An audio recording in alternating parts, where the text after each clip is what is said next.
नमस्कार। Programme 8 PM में एक बार फिर आपका स्वागत है और मैं हूं दर्शपल गुप्ता। भारतीय जनता पार्टी की कोर कमेटी की बैठक चल रही है। जहर है, चुनावों को लेकर चर्चा हो रही है और उसके साथ साथ 5 अगस्त को जब धारा 370 और 35 से जम्मू कश्मीर से हटाया गया था, उस दिन को सुनहरी दिन कह के भी सेलिब्रेट करने जा रहे हैं। हालांकि आज जम्मू में ऑल अपोजिशन पार्टीज जो है उन्होंने ब्लैक डे इसको कहा और 5 तारीख को वो ब्लैक डे के नाम से इन्हें मनाने जा रहे हैं। वो कह रहे हैं कि हमारे से राज्य का दर्जा छीना गया, 370 खत्म कर दिया, हमारा स्पेशल स्टेटस था उसको खत्म कर दिया गया और बाहर से आके लोग हम पे सर पे बैठे हुए हैं, हमें नौकरियां नहीं मिल रही, कुछ नहीं मिल रहा। बाहर से लोग आके यहाँ पे नौकरियां कर रहे हैं, बाहर से लोग आके यहाँ पे बस रहे हैं। यहाँ के जो लोकल लोग हैं वो खत्म हो गया। इतनी बड़ी स्टेट को एक यूटी बना के रख दिया।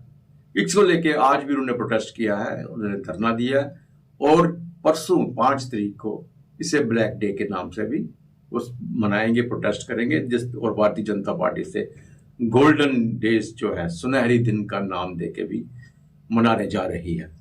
और दूसरी तरफ जब चुनावों की बात करें तो भारतीय जनता पार्टी चुनावों के लिए कमर कस रही है। लेकिन इसके साथ साथ भारतीय जनता पार्टी के प्रेसिडेंट जो है, प्रदेश अध्यक्ष रविंद्र रैना, जो हमेशा चर्चाओं में रहते हैं, कल तक उनके जुबान पे एक ही बात थी कि भारतीय जनता पार्टी 50 से ज्यादा सीटें लेगी, 50 प्लस का नारा था और सरकार बनाने का दावा कर रही थी।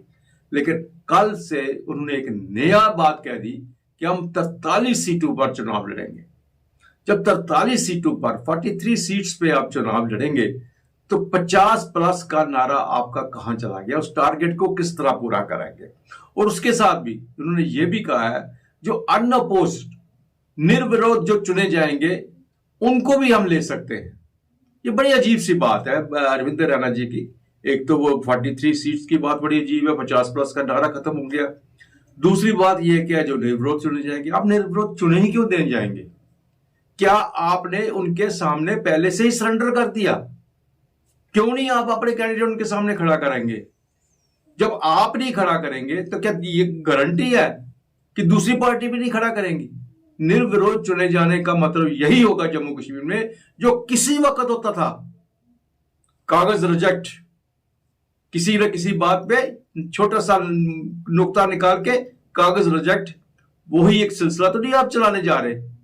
निर्विरोध चुने जाएंगे, 10 भी 50 के पेपर रिजेक्ट कर देंगे, उनकी नॉमिनेशन रिजेक्ट हो जाएगी और उनको भी साथ मिला के कहेंगे 50 प्लस हो गया।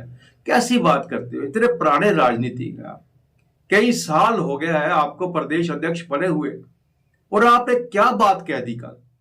43 सीटों पर लड़ेंगे और निर्विरोध जो है चुने जाएंगे, उनको भी हम अपनी पार्टी में ले लेंगे और उससे सरकार बनाने जा रहे हैं। लोगों के विश्वास को ठेस पहुंचा रहे हैं। जम्मू के अंदर जो विश्वास बनवाया था आपने भारतीय जनता पार्टी ने कि इस बार भारतीय जनता पार्टी की सरकार बनेगी, 50 प्लस का नारा दिया था, जम्मू का चीफ मिनिस्टर बनेगा, आपके एक छोटे से बयान ने लोगों के दिल को तोड़ के रख दिया, लोगों की सोच बदलने पर आपने मजबूर कर दिया। आप भारतीय जनता पार्टी के वर्कर हैं, कार्यकर्ता हैं, नेता हैं या दुश्मन हैं, इसका फैसला आप खुद ही करें। तो आइए अब नजर डालते हैं आज के समाचारों पर। जम्मू विकास प्राधिकरण जेडीए ने आज वीरपुर, बड़ी ब्राह्मणा, जिला सांबा में अवैध रूप से कब्जा कर रहे अतिक्रमणकारियों से करोड़ों रुपए मूल्य की लगभग 22 कनाल बेशकीमती जमीन वापस ले ली। जेडीए टीम द्वारा चलाए गए अभियान का नेतृत्व और कार्यान्वयन जेडीए की तहसीलदार मेघा गुप्ता के साथ साथ नायब तहसीलदार जेडीए और जेडीए के संबंधित राजस्व और प्रवर्तन फील्ड स्टाफ द्वारा किया गया। इस अभियान की निगरानी विवेक मोदी, निदेशक भूमि प्रबंधन द्वारा और जेडीए के उपाध्यक्ष भवानी रकवाल की समग्र देखरेख में की गई। मामले की गंभीरता को भांपते हुए एएसपी बड़ी ब्राह्मणा और थाना प्रभारी बड़ी ब्राह्मणा के नेतृत्व में पुलिस की मजबूत टुकड़ी, तहसील बड़ी ब्राह्मणा की राजस्व टीम की सक्रिय भागीदारी के साथ अभियान चलाया गया। मौके से अतिक्रमण और अवैध निर्माण हटाए गए और जेडीए के साइन बोर्ड लगाए गए। इसके अलावा जेडीए ने एक बार फिर लोगों से अतिक्रमण की ऐसी अवैध गतिविधियों में शामिल न होने के लिए कहा, क्योंकि विभाग लागत और कानूनी कार्यवाही के साथ अवैध संरचनाओं को हटाने से बाज नहीं आएगा। केंद्रीय रेल मंत्री अश्विनी वैष्णव ने संसद में कहा कि अखनूर और राजौरी के माध्यम से जम्मू और पुंछ के बीच रेलवे लाइन के लिए एक सर्वेक्षण किया गया था और 2023 किलोमीटर लंबी परियोजना की लागत 22,771 करोड़ रुपए आंकी गई थी। हालांकि केंद्रीय मंत्री बने रहे दोनों जिलों को रेलवे के माध्यम से जोड़ने की सरकार की योजना के बारे में अनंतनाग राजौरी के सांसद मियां अल्ताफ द्वारा उठाए गए एक सवाल का जवाब देते हुए उन्होंने परियोजना को लागू करने की किसी भी योजना के बारे में चुप्पी साध ली।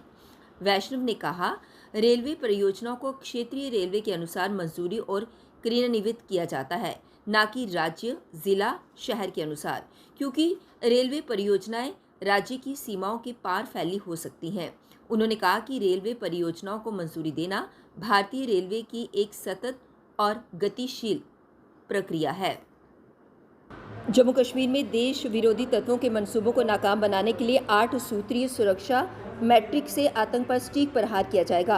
कश्मीर के साथ अब जम्मू संभाग में भी आतंकवादियों पर दबाव बनाया जाएगा। जम्मू में नागरिकों, सैन्य कर्मियों को निशाना बनाने की आतंकी रणनीति को नाकाम बनाने के लिए एक नया सुरक्षा मैट्रिक्स तैयार किया गया है। इसके तहत घात लगाने की तैयारी कर रहे आतंकियों से 2 कदम आगे रहते हुए उन्हें वारदात को अंजाम देने से पहले ही मार गिराया जाएगा।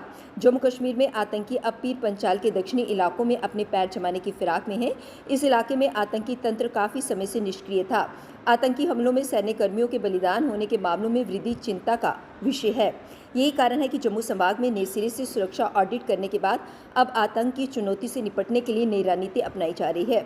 प्रधानमंत्री नरेंद्र मोदी की अध्यक्षता में सुरक्षा पर कैबिनेट कमेटी की बैठक के बाद सुरक्षा की नए सिरे से समीक्षा कर बेहतर ग्रिड तैयार करने की दिशा में काम तेज हो गया है। आतंक पर त्वरित प्रहार करने के लिए तैयार किए गए 8 सूत्रीय सुरक्षा मैट्रिक्स का मुख्य लक्ष्य घुसपैठ पर पूरी तरह से अंकुश लगाना है। लद्दाख के कारगिल में शनिवार तड़के बड़ा हादसा हुआ। पहाड़ी की ढलान पर बनी 3 मंजिला इमारत ढह गई। इस हादसे में 10 से अधिक लोग घायल बताए जा रहे हैं, जबकि कई लोगों के मलबे में दबने की आशंका है। बचाव अभियान जारी है। हादसे में घायल हुए लोगों को अस्पताल में भर्ती करा दिया गया है। इस घटना की मजिस्ट्रेट जांच के आदेश दे दिए गए हैं। घायलों की हालत स्थिर बताई जा रही है। जानकारी के मुताबिक लद्दाख के कारगिल के कबड्डी नाला में तड़के 3:45 पर एक इमारत ढह गई। चपेट में आने से कई लोग घायल हो गए, जबकि कई लोगों के दबे होने की आशंका है। सभी घायलों को जिला अस्पताल कारगिल भर्ती कराया गया है। इमारत ढहने की खबर मिलते ही बचाव दल मौके पर पहुंचा और बचाव अभियान शुरू कर दिया। उन्होंने बताया कि इमारत ढहने के बाद आसपास के घरों से लोगों को सुरक्षित स्थानों पर ले जाया गया। अधिकारियों ने बताया कि इमारत ढहने की सूचना मिलने के तुरंत बाद बचाव अभियान शुरू किया गया। इस अभियान में पुलिस और सेना के जवान और स्थानीय स्वयंसेवक शामिल थे। उन्होंने बताया कि घायलों में ज़्यादातर लोग किराएदार थे। अधिकारियों ने शनिवार को कहा कि जम्मू कश्मीर सरकार ने नार्को आतंकवादी संबंधों के कारण 6 कर्मचारियों को उनकी सेवाओं से बर्खास्त कर दिया है। एक अधिकारी ने कहा कि नशीली दवाओं की बिक्री के माध्यम से आतंक के वित्त पोषण में शामिल होने के लिए 5 पुलिसकर्मियों और एक शिक्षक को बर्खास्त कर दिया गया है। उन्होंने कहा कि प्रशासन एलजी गवर्नर के नेतृत्व में है। मनोज सिन्हा ने इन कर्मचारियों को बर्खास्त करने के लिए भारत के संविधान के अनुच्छेद 311(2)(c) का इस्तेमाल किया है। उन्होंने कहा कि उनकी जाँच से पता चला है कि वे पाकिस्तान की ISI और उसकी धरती से संचालित होने वाले आतंकवादी संगठनों द्वारा संचालित नार्को टेरर नेटवर्क का हिस्सा थे। JNK बीजेपी जनरल सेक्रेटरी द्वारा प्रेस कॉन्फ्रेंस को संबोधित किया गया। उनके साथ बीजेपी के वरिष्ठ नेता भी मौजूद थे और ये प्रेस कॉन्फ्रेंस बीजेपी हेडक्वार्टर्स में संबोधित की गई। विद्रोह हुआ था 1931 के अंदर, जिसको उन्होंने मार्टिस डे कह के छुट्टी दी थी, वो छुट्टी कैंसिल ना होती। लोगों को पता नहीं चलता कि वो महाराजा के खिलाफ विद्रोह था, एक गवर्नमेंट के खिलाफ विद्रोह था और दूसरी गवर्नमेंट ने आकर उसको मार्टिस डे किया था, उसको कैंसिल किया। 5 अगस्त 2019 ना होता, एक्सेशन डे के दिन छुट्टी ना होती, एक्सेशन डे के दिन छुट्टी ना होती। 5 अगस्त 2019 ना होता तो महाराजा हरि सिंह जी के जन्मदिन के ऊपर भी छुट्टी ना होती। ये जम्मू वासियों को इस बात को समझना होगा, हमें इस नैरेटिव को समझना होगा कि 5 अगस्त 2019 के बाद कश्मीर सेंट्रिक पॉलिटिकल पार्टी से जम्मू कश्मीर के लोग जो है उनकी गुलामी से बाहर आए हैं।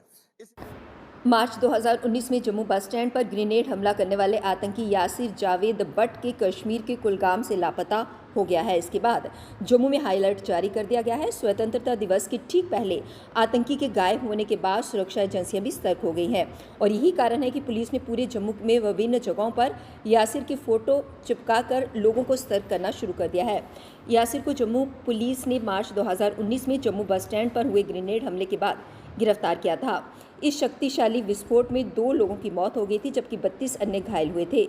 इस हमले में अनंतनाग जिले के मट्टन गांव के 32 वर्षीय निवासी मोहम्मद रियाज और उत्तराखंड के एक किशोर मोहम्मद शरीक की मौत हो गई थी। पुलिस के अनुसार यासिर जावेद बट आतंकी संगठन हिजबुल मुजाहिदीन के साथ जुड़ा था। कुलगाम के खानपुरा दसिन गांव के निवासी यासिर को हिजबुल मुजाहिदीन के जिला कमांडर फारूक अहमद बट, जिसे उमर के नाम से भी जाना जाता है, ने हमले को अंजाम देने का निर्देश दिया था। यासिर जम्मू बस स्टैंड पर हमले से एक दिन पहले कुलगाम से निकला था। बस स्टैंड में हमले के बाद वह जम्मू से भागने की कोशिश कर रहा था, लेकिन नगरोटा में सतर्क पुलिसकर्मियों ने उसे पकड़ लिया था। बाबा अमरनाथ की यात्रा पर जाने वाले श्रद्धालुओं के लिए अच्छी खबर है। बाबा बर्फानी के दर्शन के लिए श्रद्धालुओं को पैदल नहीं चलना पड़ेगा। जम्मू कश्मीर में पर्वतमाला परियोजना के तहत जिन 18 रोपवे परियोजनाओं में से 3 की प्री फिजिबिलिटी रिपोर्ट तैयार कर ली गई है, उनमें बालटाल से अमरनाथ गुफा तक रोपवे परियोजना भी शामिल है। जम्मू कश्मीर में पर्वतमाला परियोजना के तहत 18 रोपवे परियोजनाएं की मंजूरी दी गई है। इनमें से 3 की प्री फिजिबिलिटी रिपोर्ट तैयार कर ली गई है। इन रोपवे परियोजनाओं में बालटाल अमरनाथ गुफा, मखदूम साहिब, हरी पर्वत, बदरवा स्योजधार शामिल हैं। इसके अलावा नाशरी टनल सनासर, शंकराचार्य सोनमर्ग, थाजीवास के लिए सलाह जारी है। रोपवे निर्माण करने वाली national highway authority of India की company national highway logistic management limited ने प्री फिजिबिलिटी रिपोर्ट तैयार कर ली है। बालटाल में से अमरनाथ गुफा के लिए 9 किलोमीटर का रोपवे होगा। इसमें 14 किलोमीटर के मार्ग की पैदल दूरी 10 घंटों से घटकर 40 मिनट रह जाएगी। सोमवार फिर आपसे भेंट होगी, तब तक इजाजत दीजिए। नमस्कार।